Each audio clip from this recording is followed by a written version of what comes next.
নিসংগতা বৰ্বৰ পাশবিক ৰাজধানী চহৰ দিল্লীত প্ৰেমিকাৰ নিসংগতাৰ বলি প্ৰেমিক দিল্লীত পুনৰ শিহৰণকাৰী হত্যাকাণ্ড তেল ঘিউ আনকি মদ ঢালি হত্যা প্ৰেমিকৰ প্ৰেম প্ৰতাৰণাৰ পৰিণতিত যেন মৃত্যু প্ৰেমৰ বাবে যেন এতিয়া সকলো সহজ এইবাৰ ঘটনা ৰাজধানী চহৰ দিল্লী এজন ফৰেন্সিক বিষয়ে অধ্যয়ন কৰা ছাত্ৰী বৰ্বৰ কাণ্ড প্ৰেমিকক হত্যা কৰি মৃতদেহ লুকাবলৈ ফৰেন্সিক জ্ঞান ব্যৱহাৰ কৰিলে ফৰেন্সিক ছায়েন্সৰ দ্বিতীয় বৰ্ষৰ ছাত্ৰীয়ে তেল ঘিউ আনকি মদ ঢালি মৃতদেহ জ্বলাই দিয়ে প্ৰেমিকাই দিল্লীত UPSC পৰীক্ষাৰ্থী এজন যুৱকক হত্যা 3 সপ্তাহ তদন্তৰ পিছত অৱশেষত গ্ৰেপ্তাৰ হয় 21 বছৰীয়া প্ৰেমিকা আৰু তেওঁৰ প্ৰাক্তন প্ৰেমিক আৰু এজন বন্ধু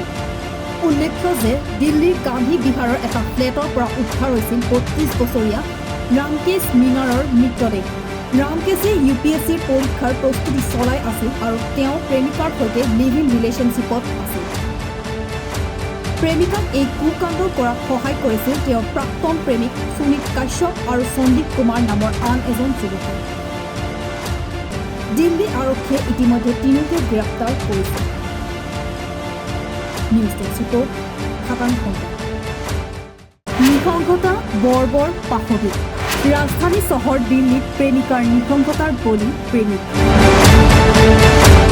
দিল্লীত পুনৰ শিহৰণকাৰী হত্যাকাণ্ড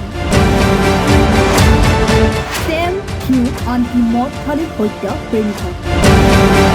প্ৰেম প্ৰতাৰণাৰ পৰিণতিত যেন মৃত্যু প্ৰেমৰ বাবে যেন এতিয়া সকলো সহজ এইবাৰ ঘটনা ৰাজধানী চহৰ দিল্লী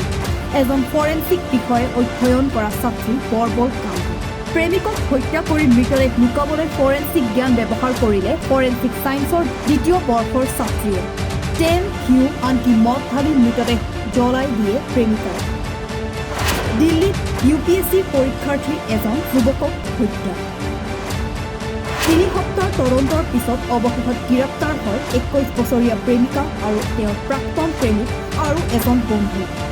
উল্লেখ্য যে দিল্লীৰ গান্ধী বিহাৰৰ এটা ফ্লেটৰ পৰা উদ্ধাৰ হৈছিল 32 বছৰীয়া ৰামকেশ মিনাৰৰ মৃতদেহ ৰামকেশে UPSCৰ পৰীক্ষাৰ প্ৰস্তুতি চলাই আছিল আৰু তেওঁ প্ৰেমিকাৰ সৈতে লিভ ইন ৰিলেশ্যনশ্বিপত আছিল প্ৰেমিকাক এই কুকাণ্ড কৰাত সহায় কৰিছিল তেওঁৰ প্ৰাক্তন প্ৰেমিক সুনীত কাশ্যপ আৰু সন্দীপ কুমাৰ নামৰ আন এজন যুৱকে